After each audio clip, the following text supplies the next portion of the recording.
মেদিনীপুরেই বাংলাদেশিদের বিশাল বস্তি। সকাল থেকেই তাদের বাড়িতে হাজির বিজেপি নেতারা। পশ্চিম মেদিনীপুরের মেদিনীপুর শহরে যে একটা বড় বাংলাদেশিদের বস্তি রয়েছে তা এসআইআর না হলে হয়তো পুরোটা সামনে আসতো না।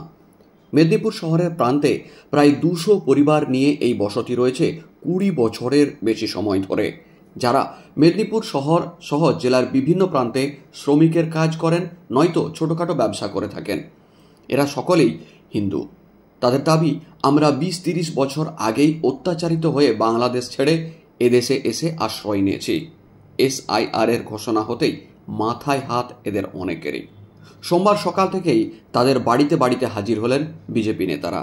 প্রতিটি বাড়িতে ঘুরে বিজেপি নেতাদের আশ্বাস, আমরা আপনাদের সব ধরনের ব্যবস্থা করে দেব। এলাকায় ক্যাম্প করে সিএএতে আবেদন করিয়ে নিশ্চিন্তে থাকার বৈধতা দেওয়ার ব্যবস্থা করে দেব। আমাদের আমাদের যে ভারত সরকারের যে আইন আছে, সিএ আইন, সেটা এখন আইন আছে। আপনি যদি হিন্দু হন, শিখ, বৌদ্ধ, খ্রিস্টান, জৈন, পারসি, বাংলাদেশ, পাকিস্তান, মায়ানমার থেকে বা যে কোনো জায়গা থেকে যদি আসেন, তাহলে তাকে এই দেশ থেকে যেতে হবে না। সবার জন্য এই দেশ। তা আপনি আছেন, কোনো চিন্তা নেই, আমরা এসেছি।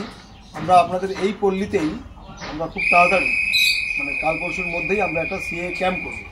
সেই ক্যাম্পে আপনার যে এখানে থাকেন সেই নথি, আপনি যে হিন্দু তার একটা সার্টিফিকেট, আর আপনার যে কোনো একটা কাগজ থাকলে আমরা সেটা অনলাইনে সিএ যে পোর্টাল আছে সেখানে আমরা অ্যাপ্লাই করে দেবো।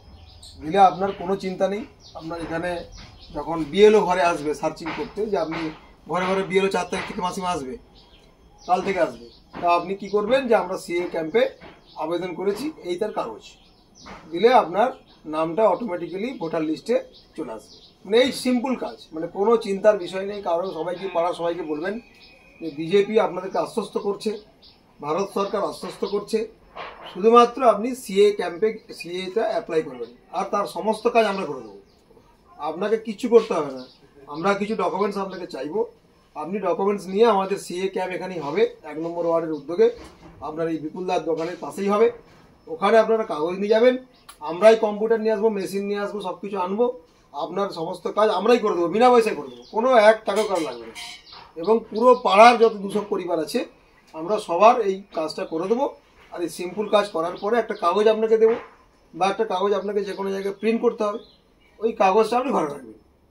বিএলও এলো, দাদা আপনার ভোটার লিস্টে নাম নেই 2002-এ, তখন বলবেন এই যে আমি অ্যাপ্লাই করছি সিএতে, এই তার কাগজ দিলে আপনার কাজ শেষ। এইটুকু কাজ আপনার করতে হবে, দিলে আপনার সবার ভোটার লিস্টে নাম চলে আসবে।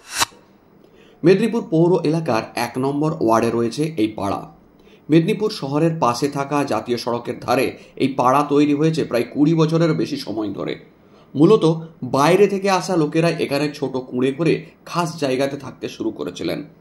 ধর্মা ক্যানেল পাড় এলাকাটাও খানিকটা ওই রকমভাবেই তৈরি। তাই এই এলাকার নাম তৈরি হয়েছিল প্রথমে খাস পাড়া, কারণ খাস জমিতে তারা প্রথমে বসবাস শুরু করেছিলেন।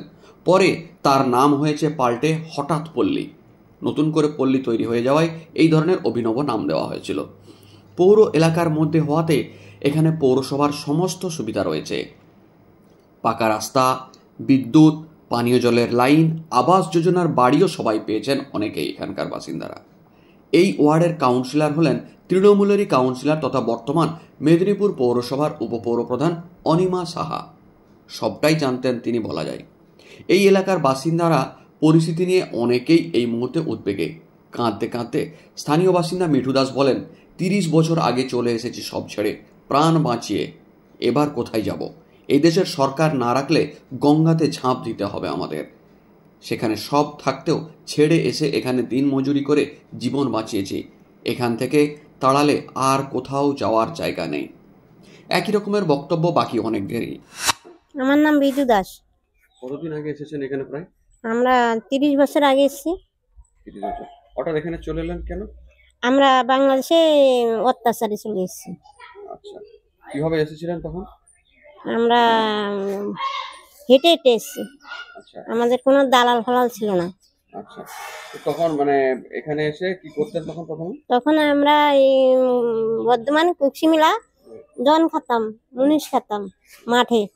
তারপরে সংসার চলছে না, তখন ধীরে ধীরে বাচ্চারা বড় হয়েছে, তখন ওর কাকা এখানে ব্যবসা করছে, তার ও কাকার কাছে বেড়াইতে এসছে, পড়ালেখা রেখে বেড়াইতে এসছে, এসেই ও ব্যবসা ধরে নিছে। আপনার মতো কত লোক আছে এখানে? প্রায় অনেক লোক আছে আমাদের মতো। বহু লোক আছে না? হ্যাঁ, আমাদের বাড়িঘর পুড়িয়ে দিছে, তখন অত্যাচারে আমরা চলে এসেছি। আচ্ছা, তো এখন সবাই মোটামুটি কিছু না কিছু করে এখানে। হ্যাঁ, আমাদের গরিব মানুষ, আমরা খেটে খেতে হবে, আমরা খেটে খাচ্ছি। ছেলেরা ব্যবসা করে, ওর বাবার লোকের জমিন চাষ করছে। কত আপনার ছেলে মেয়ে কটা? আমার ছেলে মেয়ে 3 জন, একজন বিয়ে হয়েছে, মেয়ে বড়, ওর বিয়ে হয়েছে বর্ধমানে। আর ছেলে কটা? ছেলে 2 জন, একজন বিয়ে হয়নি, একজন বিয়ে হয়েছে। এই এলাকাটার নাম কি দিয়েছে? এখানে আমরা তো নাম দেইনি, ছেলেরা বলতে কি হঠাৎ বললে, এখন নাম ছিল খাসপাড়া, হুম, বলতে হঠাৎ করলে। আপনার নাম? এখন আমার নাম বিদু দাস।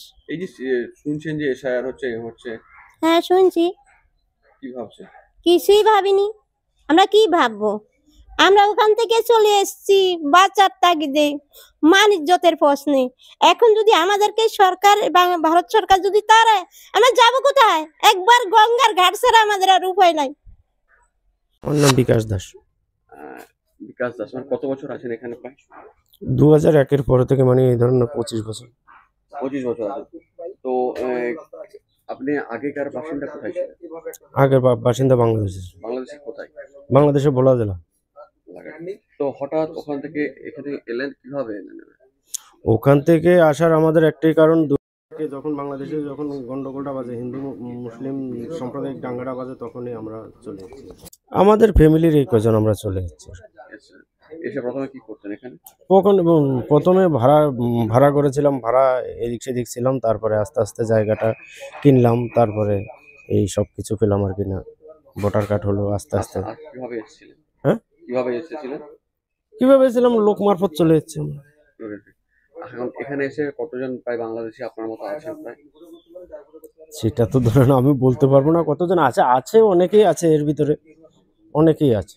এসআইআর হওয়ার পর কিছুটা সলভ হয়ে কাজ করছে না, আমাদের ভয়ের কিছু, আমার ভিতরে অন্তত ব্যক্তিগত ভয়ের কিছু নেই, কারণ যেই তো সরকার একটা আশ্বস্ত করেছে আমাদেরকে, তাহলে এখানে ভয়ের কি আছে? আপনি এখন ফ্যামিলিতে কতজন আছেন প্রায়? আমরা ফ্যামিলিতে এখন 9 জন আছি। মেদিনীপুর পৌরসভার কোনো সুবিধা পেয়েছেন? হ্যাঁ, মেদিনীপুর পৌরসভার ঘর পেয়েছি। ঘর পেয়েছে কি? আবাস বাংলার বাড়ি? হ্যাঁ। আর করেন এখন প্রফেশন আপনি কি করেন? আমি ব্যবসা করি, ফুচকা ব্যবসা করি। ঠিক আছে, আপনার নামটা আরেকবার বলুন। আমার নাম বিকাশ দাস। আমি বহুদিন থেকেই, মানে যতদিন বিয়ে হয়ে এসেছি আমি ততদিন মেদিনীপুরে এসেছি, ততদিন থেকেই দেখছি। 1998 থেকে, 1989, 78 থেকে দেখছি যে ওই পাড়া রয়েছে, ওখানে মানুষজন বসবাস করে। ওরা নিজেরাই ওই নামটা দিয়েছে, তাই ওইটা হঠাৎ পাড়া। না না, প্রচুর নেই, না প্রচুর নেই, 2-4 জন আছে। সে বাংলাদেশি নয়, কেউ বর্ধমান থেকে এসেছে, কেউ বীরভূম থেকে এসেছে, কেউ মুর্শিদাবাদ থেকে এসেছে, সেরকম কেউ কেউ আছে। বাংলাদেশে তারপর চলে এসেছে এখানে 10 বছর 20 বছর 2 বছর আগে এসেছে, তো ওদের তো ভোটার লিস্টে নাম নেই। না, 2000 কারো নাম নেই 2002 সালে, সবার নয়, কারো।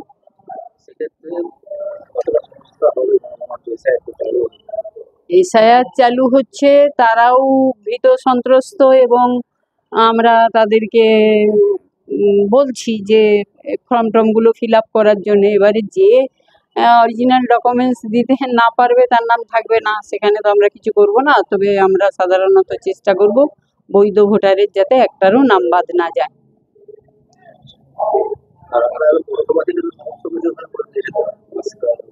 হ্যাঁ, পৌরসভা থেকে রাস্তা লাইট করে দিয়েছি, কিন্তু ওই নামটা পৌরসভায় কিন্তু পৌরসভার লিস্টেড নয়, ওখানে কিন্তু ওইখান থেকে আমরা এই নামটা করিনি, ওটা ওদের নিজেদেরই দেওয়া পাড়ার নামটা। অনেকে মানে এতটা আতঙ্ক আছে যে আমাদেরকে যদি নাম লিস্টে নাম থাকে, আমাদের তো যাওয়ার কোথাও নেই, যদি বাংলাদেশ পাঠায় সেক্ষেত্রে আমাদেরকে আত্মহত্যা করতে হবে। কিন্তু ভীত আছে, আমরা গেছি, পাড়ায় গেছি, আমরা বলেছি, এখন এখানে তো আমাদের করণীয় কিছু নেই। আজকে 1 নম্বর ওয়ার্ডের যে হঠাৎ পল্লী যারা বাংলাদেশ থেকে এসছেন, এখানে সাধারণ মানুষ, তাদের সঙ্গে সাক্ষাৎ করলাম, দেখা করলাম, বাড়িতে গেলাম, তাদেরকে আশ্বস্ত করলাম যে আপনাদের কোনো চিন্তা নেই, আমরা এই হঠাৎ পল্লীর পাশেই আমরা সিএ ক্যাম্প করছি, এই সপ্তাহেই করছি। তার কোথায় হবে ক্যাম্প, কী বৃত্তান্ত, জায়গা আমাদের দেখা হয়ে গেছে। সেই ক্যাম্পের মধ্য দিয়ে আমরা প্রত্যেকের নাম সিএতে ঢোকাবো এবং সিএতে অ্যাপ্লাই করার ফলে একটা কাগজ বা সার্টিফিকেট ওনাদেরকে আমরা প্রোভাইড করব। সেই সার্টিফিকেট ওনাদেরকে ভারত সরকার দিচ্ছে, আইন দিচ্ছে, এই অধিকার দিচ্ছে ভারত সরকার। সেই কাগজ ওনারা বাড়িতে রাখবেন, যখন বিএলওরা আসবেন তখন এই কাগজ ওনাদেরকে দেখাবেন, দিলেই ওনাদের নাম ভোটার লিস্টে অটোমেটিক্যালি চলে আসবে।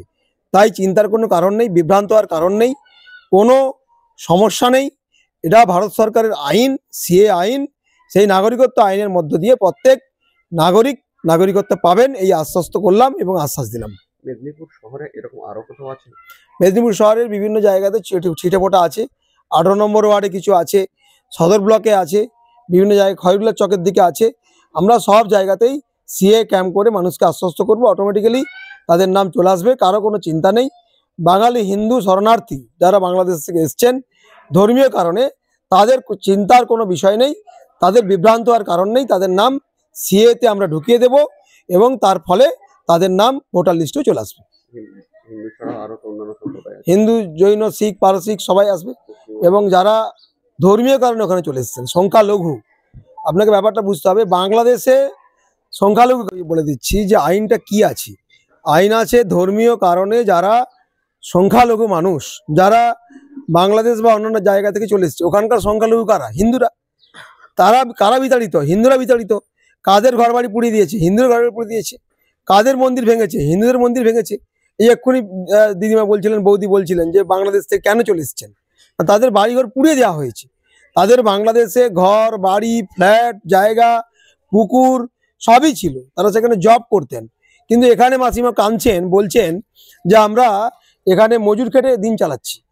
এই যে ব্যাপার, তারা বিতাড়িত হয়ে, উৎপীড়িত হয়ে, যন্ত্রণা নিয়ে, বুকে ব্যথা নিয়ে বাংলাদেশ থেকে চলে এসছেন, তার কাটা এড়িয়ে চলে এসছেন। বলছেন গাড়ি ঘোড়া ছিল না, হেঁটে হেঁটে এসেছি। এই যে দৃশ্য, তাদেরকে আশ্রয় কে দেবে? ভারত সরকার দেবে। সেই জন্য তাদের জন্য সিএ আইন ভারত সরকার চালু করেছে। ইতিমধ্যেই পশ্চিমবঙ্গের বহু জায়গায় সিএ ক্যাম্প চলছে, বিশেষ করে বনগাঁ সাইড, নদিয়া সাইডে চলছে ব্যাপক হারে, এখানেও হবে। কোনো দুশ্চিন্তার বিষয় নেই। উৎপীড়িত, নির্যাতিত বাঙালি হিন্দু উদ্বাস্তুদের জন্য ভারত সরকার এই আইন করেছে।